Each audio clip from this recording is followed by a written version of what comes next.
Hello guys, welcome to my channel. तो आज हम पढ़ेंगे कि हमारा जो ब्रेन होता है, ब्रेन का जो अलग अलग हिस्सा होता है उसमें किस किस हिस्से का कौन कौन सा फंक्शन वो करते हैं। तो हम एक नॉर्मल ब्रीफ व्यू देता हूँ मैं आपको। जैसे कि मान लो ये हमारा ब्रेन है, ठीक है, और इधर क्या है, हम इसको डिवाइड कर देते हैं ऐसे। तो ये जो होएगा ये होएगा हमारा टेम्पोरल एरिया, ठीक है। ये है हमारा ऑक्सीपिटल एरिया, ये है हमारा पेराइटल एरिया, और ये है हमारा फ्रंटल एरिया। और यहाँ पे जो होता है छोटा सा वो होता है pre frontal area, pre frontal area. और एक हम इस टाइप से बनाते हैं, इधर होता है हमारा pre motor area, pre motor area. और जो यहाँ पे है ये क्या है, ये है सेंट्रल सल्कस, सेंट्रल सल्कस। तो ये वाला जो है इसको हम बोलते हैं लेटरल सल्कस। ये जो डिवाइड करता है ये होता है लेटरल सल्कस, ठीक है। इसको बोलते हैं हम पैराइटो ऑक्सीपिटल सल्कस। और ये जो होता है इसको हम क्या बोलते हैं, जो पैराइटल और फ्रंटल को जो डिवाइड करता होता है सेंट्रल सल्कस, ठीक है। लेटरल का दूसरा नाम होता है सिल्वियन फिशर, भी हम इसको बोलते हैं। सेंट्रल का दूसरा नाम होता है रोलैंडिक फिशर। तो पहला जो भी हम पढ़ेंगे उसका नाम है ऑक्सीपिटल लोब। तो ऑक्सीपिटल लोब जो है वो सेंस ऑफ विज़न है। हम बचपन में बोलते थे ना कि सिर के पीछे मत मारो, रोशनी कम हो जाएगी, तो इस टाइप से। तो वो होता है सेंस ऑफ विज़न का काम करता है। इसमें 3 एरिया होते हैं, ऑक्सीपिटल में 3 एरिया होते हैं, 17, 18 और 19, ठीक है। जो 17 वाला एरिया है वो क्या करता है, वो विजुअल परसेप्शन करता है। 18 वाला क्या करता है, वो इंटरप्रिटेट करता है।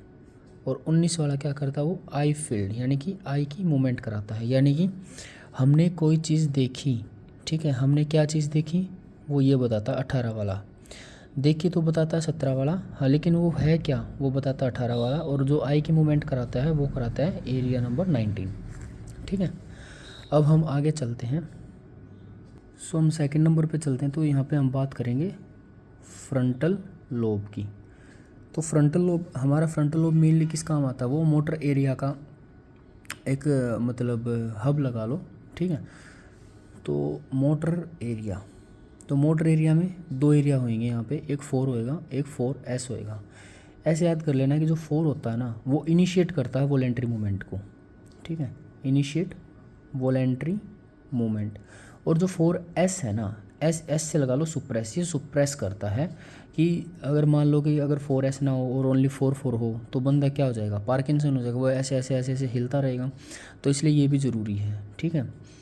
तो बच्चों के साथ टीचर का होना भी ज़रूरी है। अगर टीचर नहीं होएगा तो बच्चे बहुत शरारत करेंगे। इसलिए मोटर एरिया में कुछ ना एक स्पेसिफिक पिरामिडल सेल्स होते हैं जिसको हम बोलते हैं जाइंट सेल्स, और इसका दूसरा नाम है बैट सेल्स।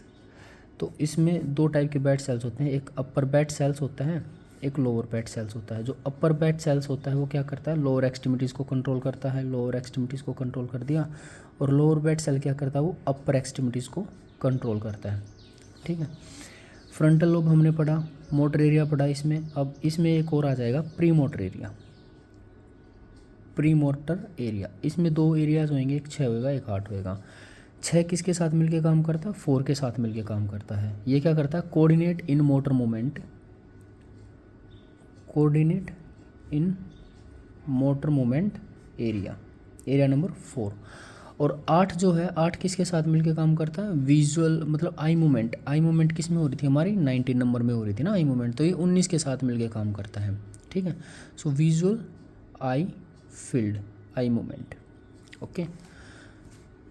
अब इसी में जो हमने पढ़ा था वो था एक प्री फ्रंटल एरिया। अब प्री फ्रंटल एरिया क्या करता है, जैसे हम कई बार सोचते हैं ना, सोचते सोचते हम क्या करते हैं, अपने दिमाग पे ऐसे टैप करने लग जाते हैं आगे की तरफ। तो आगे वाला एरिया प्री फ्रंटल एरिया होता है जो कि साइकोलॉजिकल फंक्शन करवाता है।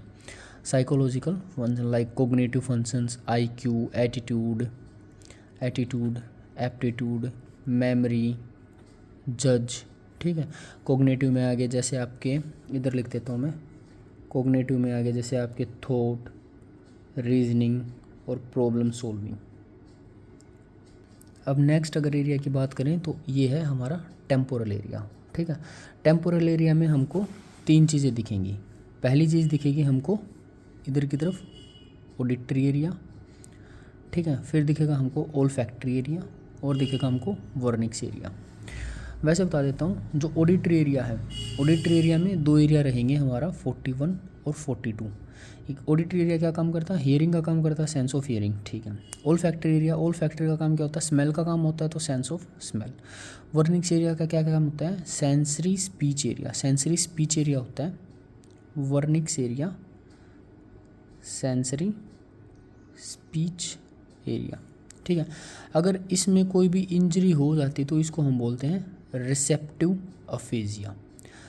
ठीक है, तो स्पीच एरिया, तो इसमें क्या होएगा कि अगर कोई उसको बोलेगा तो वो समझ ही नहीं पाएगा कि उसको बोला क्या है। ये सुनाई तो देगा कि किसी ने कुछ बोला है, बट वो समझ ही नहीं पाएगा। Inability to understand word. ठीक है, no comprehensive of language, Wernicke's area. अगला है हमारा पैराइटल। पैराइटल लोब वाला ये है, तो इसमें भी 3 एरिया है। एक है सोमैटो सेंसरी एरिया, एक है गस्टेटरी एरिया, एक है स्पेटल एरिया। तो सोमैटो सेंसरी, सोमैटो से हमको समझ में आता है क्या, सोमैटिक सिस्टम ने हमें पढ़ा होगा स्किन के बारे में, जैसे पेन, टच, पोजीशन, वाइब्रेशन, इस टाइप से। तो सोमैटो सेंसरी में भी कितने एरिया होते हैं, 4 एरिया होते हैं, 1, 3, 5 और 7। ये सोमैटो सेंसरी में होते हैं।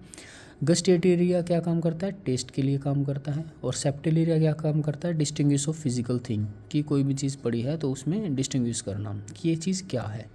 ठीक है, अगला एक बात करते हैं हम एप्टो एरिया। एक एप्टो एरिया होता है जिसका नाम, एप्टो की फुल फॉर्म होती है, एप्टो की फुल फॉर्म होती है एंगुलर पार्शियो टेम्पोरल ऑक्सीपिटल। ठीक है, ये क्या काम करता है, नेमिंग ऑफ ऑब्जेक्ट, कि ये चीज़ क्या है और इसका क्या नाम है। ठीक है, जो लास्ट जो हमारा लोब होता है, वैसे 4 लोब हम नॉर्मली पढ़ते हैं, बट एक 5वां लोब भी होता है, उसको बोलते हैं हम इंसुला। ठीक है, इंसुला का मेनली काम क्या होता है, इंट्रोसेप्शन। इंट्रोसेप्शन यानी कि वो ये बताता है कि हमारे अंदर अभी मतलब किस चीज़ की क्या नीड है, लाइक हंगर। ठीक है, हमको भूख लग रही है, या हमारी हार्ट रेट को बताता है, या हमारे दर्द को बयां करता है, तो वो काम किसका होता है, इंसुला का होता है। तो आज के लिए इतना ही गाइस, थैंक यू। अगर वीडियो अच्छी लगी हो तो लाइक ज़रूर करना।